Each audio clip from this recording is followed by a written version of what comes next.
Ya, Bapak Ibu, maka dari itu diperlukanlah sebuah dokumentasi dari portofolio ini sehingga portofolio yang disusun oleh peserta didik kita terdokumentasikan secara baik.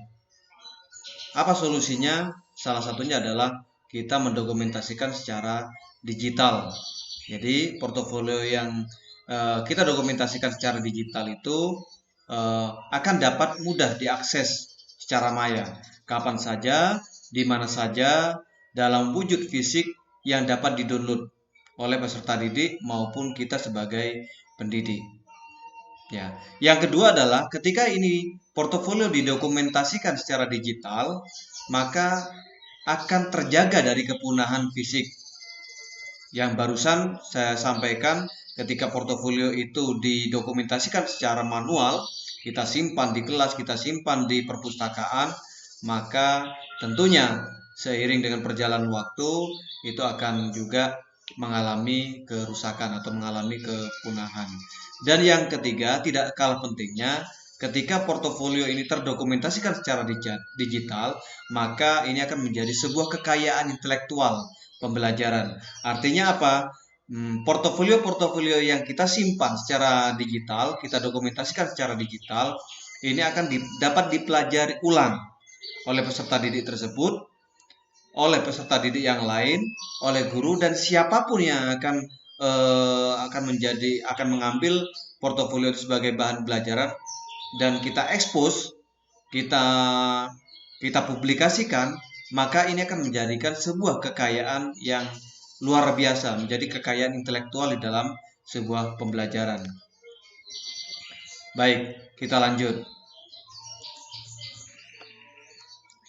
Ya, di era digital transformation seperti ini, maka diperlukanlah bahwa kita tahu sekarang media sosial, bermacam-macam platform media sosial. Kita dapat berkomunikasi, kita dapat melakukan sebuah video conference, kita dapat melakukan sebuah komunikasi jarak jauh, dan kita melihat bahwa sekarang sudah merebak itu yang namanya LMS, Learning Management System, baik itu yang menggunakan model atau menggunakan platform-platform yang eh, seperti Google Classroom, Dojo Class, Psikologi, Kuiper, Edmodo, dan yang lainnya. Yang tentunya hal ini juga bisa menjadi sebuah tempat mendokumentasikan hasil karya peserta didik yang dijadikan sebuah portofolio. Maka dari itu, kita harus bisa berubah. Kita harus bisa adaptif dengan perkembangan teknologi ini. Jadi portofolio-portofolio yang awalnya dikemas, kita dokumentasikan secara manual, maka sekarang sudah harus beralih. Bagaimana kita mendokumentasikan portofolio itu di dalam bentuk digital. Sehingga apa? Seperti tadi, portofolio itu dapat kita manfaatkan untuk pembelajaran dengan masa atau waktu-waktu yang lama. Kemudian bagaimana kita ingin mendapatkan sumber atau bahan portofolio itu sendiri? Di awal tadi udah saya sebutkan bahwa sumber dari penyusunan portofolio itu bisa diambil dari lingkungan sekolah, lingkungan keluarga maupun lingkungan masyarakat, dari pendidik, dari eh, antar antar peserta didik, kita ambil dari keluarga, orang tua, kita ambil dari masyarakat, itu sebagai sumber untuk mendapatkan karya-karya sehingga dijadikan sebuah portofolio. Apa bahan-bahan yang dapat kita ambil? Banyak. Jadi yang berupa kejadian, yang berupa pengamatan, atau yang berupa kita mendapat dari buku, atau misalkan kita melakukan sebuah edu wisata, kunjungan wisata di kebun binatang, di candi, atau dimanapun. Bahkan peristiwa-peristiwa yang terjadi di sekitar kita, misalkan banjir atau apapun itu, akan menjadi sebuah catatan, akan menjadi sebuah pengamatan, hasil pengamatan, yang itu nanti akan menjadi sebuah laporan yang kita susun menjadi sebuah portofolio. Tentunya portofolio-portofolio yang sudah kita susun ini harapannya nanti akan kita kemas dalam bentuk portofolio digital. Ini adalah merupakan format portofolio yang bisa kita jadikan rujukan. Misalkan kita buat dalam bentuk audio, video, ini ada MP3, MP4, MPEG, ada juga kalau misalkan dalam bentuk gambar itu JPEG, kemudian dalam bentuk apa dokumen ada Word, ada Excel, ada juga dalam bentuk PDF dan banyak sekali format portofolio yang dapat kita lakukan.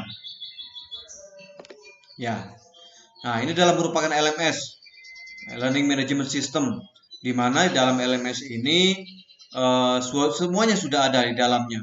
Jadi ada materi course, ada pendokumentasian, ada e-learning, ada apa namanya, juga di dalamnya juga ada evaluasi.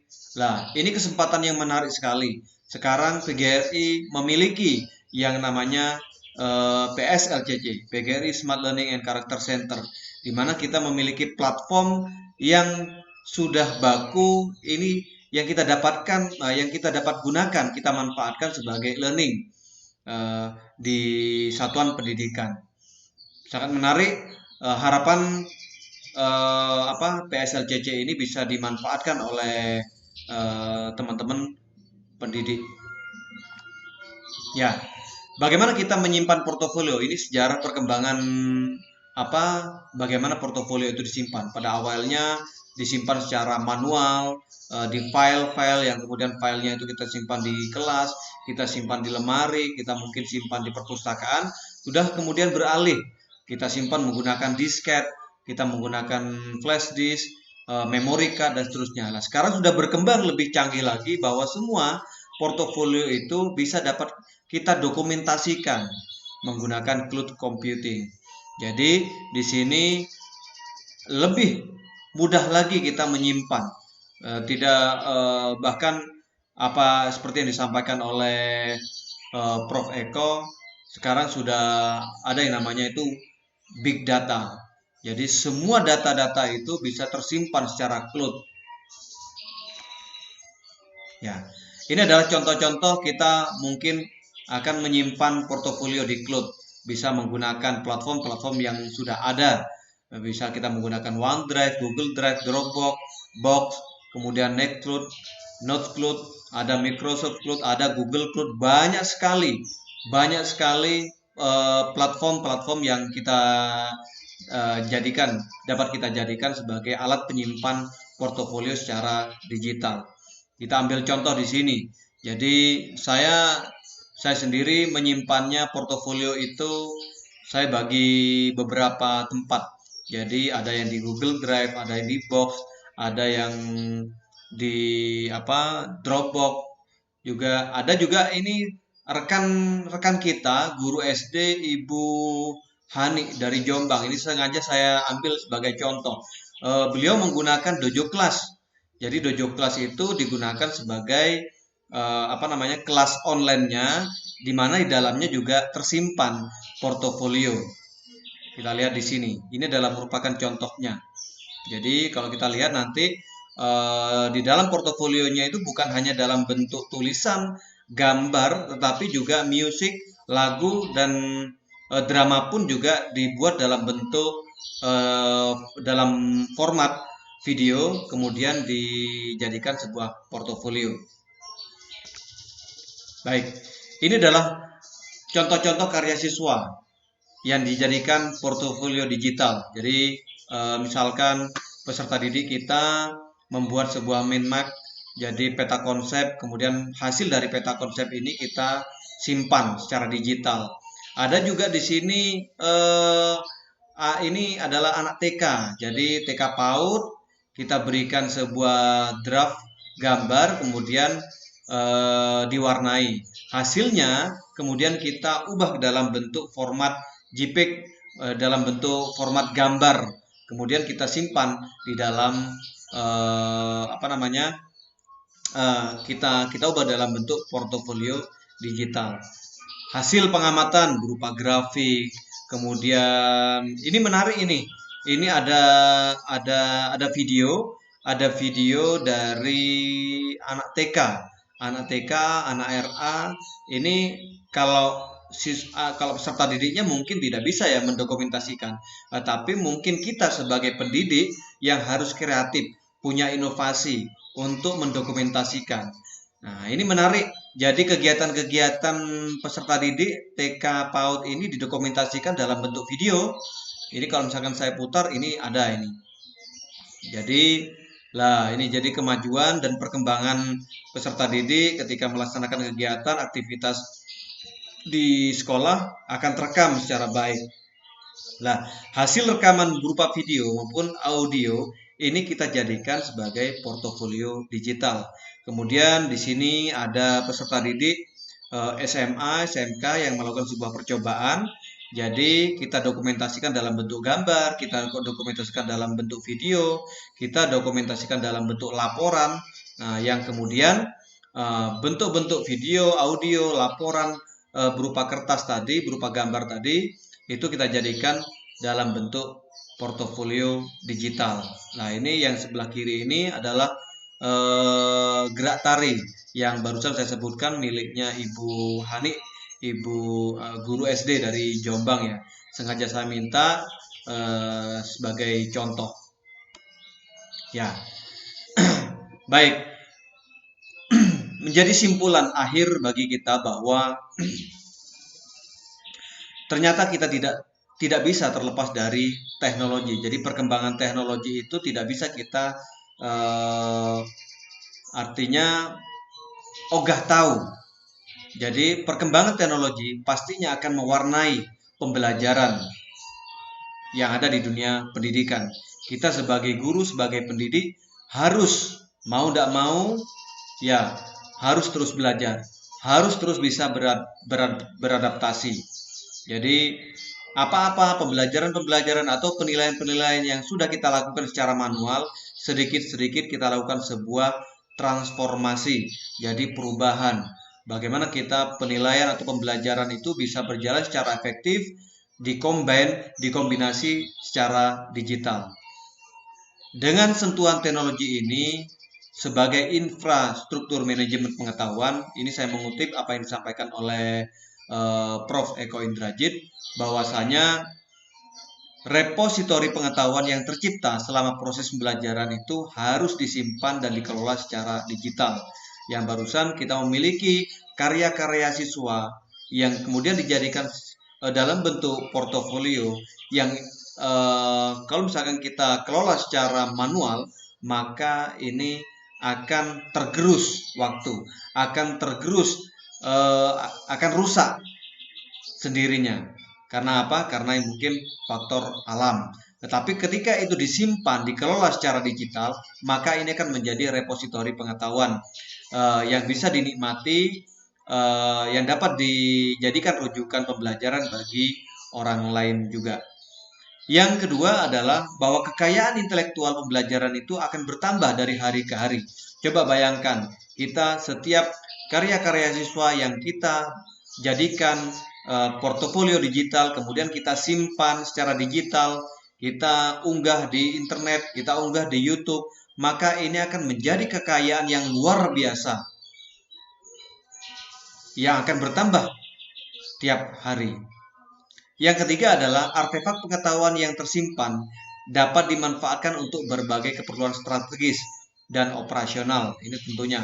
Dan yang keempat, integrasi antara repositori pengetahuan dan perpustakaan fiskal digitalisasikan, memberikan fiskal digital ini memberikan nilai tambah bagi peserta didik, pendidik, dan satuan pendidikan. Kenapa? Karena dengan adanya repositori pengetahuan ini, kita akan bisa mengetahui, kita bisa akan mempelajari kapanpun, dimanapun sesuai dengan kebutuhan kita. Akhirnya kita ambil kesimpulan bahwa teknologi ini diciptakan bukan untuk menggantikan peran guru, namun bagaimana teknologi ini dapat membantu pendidik dalam fasilitasi proses pembelajaran sehingga kinerja proses pembelajaran ini bisa lebih menarik, meningkat, dan lebih baik lagi. Yang kedua adalah bagaimana kita sebagai pendidik bisa menjadi peran membuat anak-anak didik kita addicted to learn, artinya kecanduan untuk terus belajar, bisa menikmati belajar, membuat mereka senang dalam belajar, karena ketika mereka menikmati, maka sulit apapun pembelajaran mereka akan survive. Dan yang ketiga, ingat bahwa di era digital ini guru bukan lagi satu-satunya sumber ilmu di kelas. Jadi para siswa kini sudah dengan mudah memperoleh beragam pengetahuan melalui internet. Maka dari itu, kita semaksimal mungkin apa yang menjadi karya-karya siswa yang kita jadikan portofolio berbasis digital, ini akan menjadi sebuah pengetahuan yang nantinya menjadi sumber belajar yang nantinya bisa dinikmati mungkin 5 tahun, 10 tahun, bahkan 30 tahun yang akan datang. Yang keempat adalah guru bukan lagi menjadi sumber ilmu, tapi harus menjadi fasilitator sebagai pelatih, teman, dan sahabat di dalam sebuah pembelajaran. Sehingga nantinya guru bisa memberikan pembelajaran yang bermakna. Guru bisa menjadi orang yang dapat memfasilitasi peserta didik, sehingga peserta didik nantinya bisa tumbuh kembang menjadi generasi yang memiliki kemampuan secara maksimal di sebuah bidang, di sebuah lini, dan memiliki kecakapan hidup. Dan yang terakhir, budaya digital pada dunia pendidikan ini tentunya seorang pendidik ataupun peserta didik ini dapat belajar dan mencari pengetahuan dengan bantuan menggunakan media digital. Mari kita bersama-sama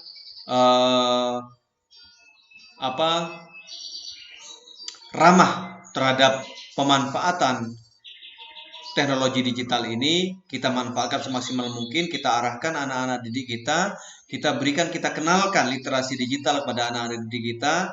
Dengan cara apa? Dengan cara kita membuat atau mengumpulkan karya-karya anak didik kita sebagai portofolio yang berbasis digital, yang tentunya nanti kita berharap portofolio yang kita simpan, kita kelola secara digital ini menjadi bahan pembelajaran terus dan menjadi kekayaan intelektual di dunia pendidikan.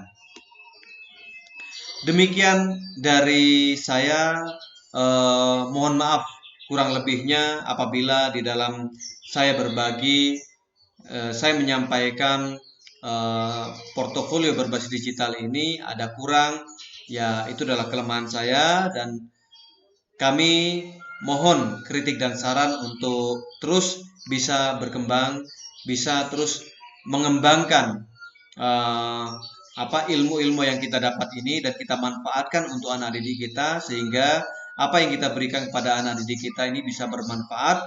Dan tentunya harapan akhir anak didik kita ini adalah menjadi generasi emas, generasi yang dapat kita banggakan, generasi yang dapat membangun bangsa dan negara Indonesia yang kita cintai. Hidup PGRI, hidup guru, solidaritas, yes. Terima kasih. Wabillahi taufik walhidayah. Wassalamualaikum warahmatullahi wabarakatuh.